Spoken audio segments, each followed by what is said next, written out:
Yes, I did have a phone call with Kat from EYA Censored, as is now a hot topic on Lydia's channel. The reaction to that has been, well, mind-boggling actually. Now apparently I'm seen as a threat to some because Kat could be using me as bait. It is absolutely ridiculous. Suspicious minds create drama where no drama needs to be.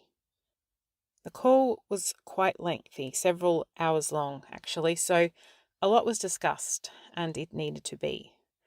My intention approaching Kat was unity, because the subject with me will always be unity. And the two of us, Kat and I, we are at peace with each other. I didn't say the community is at peace. Another person's thought was that this was about Kat winning or me winning. This is not a competition.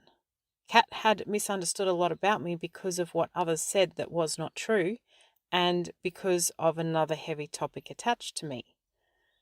But other people's lies and that other topic is not me the person. Kat got to know the real me, and I got to know her in a different way too. I will defend Kat against anyone saying she is a wolf, not one of us, or, as I saw recently, an enemy of God's. That's disgraceful to say such things, and actually a reflection of someone not studying the details carefully enough, especially given the consequences of being wrong about something like that. I was never against Kat. I was simply against any of us having the doors shut on us to the whole community. There is always misunderstandings in the community. Another one is that I have been accused of controlling Lydia for years. I never have, and the one time now that I did reach out to her to say this positive thing had happened, so it's a new season and consider it being time to just sit in the joy of that, Lydia has not listened to me. I don't know what more proof you need that I do not control her. That is the silver lining in her decision. But myself personally, I do not agree with charging forward with what was going on when a significantly spiritual shift has occurred, because the Lord's hand was behind that discussion with Kat, so that is where the Lord is with it at the moment. I see that as let's follow his lead. I do understand that more people are hurt, but I was representing all of us and carried you in my heart to that meeting. And with that phone call now done, Kat has no control over me, like some people are now saying, that I'm squeezable. I do not think Kat would agree.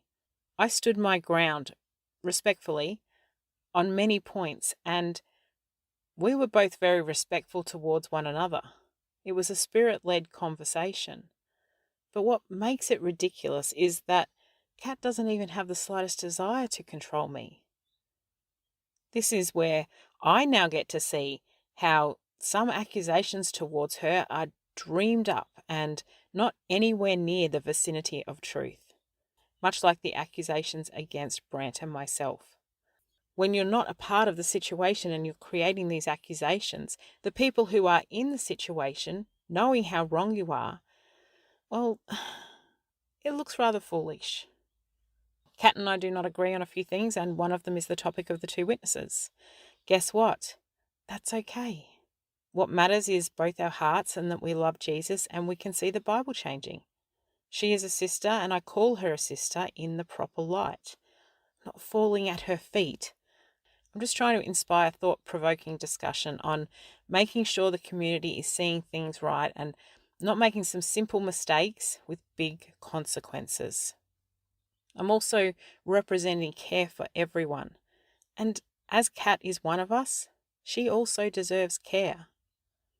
I am a reasonable and fair person. That is my values.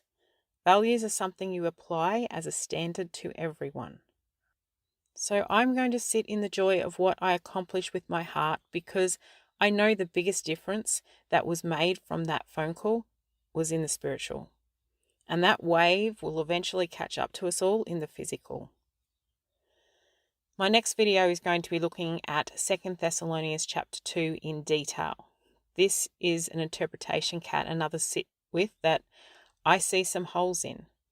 We need to look at these holes to see if there are answers that fit to firm up what is being said, or if the answers are not there and we need to look in another direction to explain what is happening. One thing I have never understood is the opposing accusations of the asleep being under the strong delusion and also said to be guilty of willful blindness. I'm not sure how it can be both. To be under a strong delusion, supposedly from God, one would expect it to be strong enough on that subject that they have no choice but to believe the lie. And if they are willfully blind, they are using their will, so they have no delusion on them at all that could be blamed. They are fully responsible. So it does not add up to say both. Something is wrong there, and I'm going to pull that thread because I'm a details person, and this is a subject that all my family and all your family is supposedly subject to the consequences of. We all owe it to them. We are sure in this interpretation of 2 Thessalonians chapter 2 that puts them at big risk of being damned, as that passage says. So tune into my next video where we look at that scripture, and I would like your thoughts and contributions. I'm seeing it one way. Maybe you see it another and can explain it differently to me. I don't have all of the answers, but I do have a gift at spotting the questions that need to be asked. Then comes teamwork, and unity is a real advantage with that.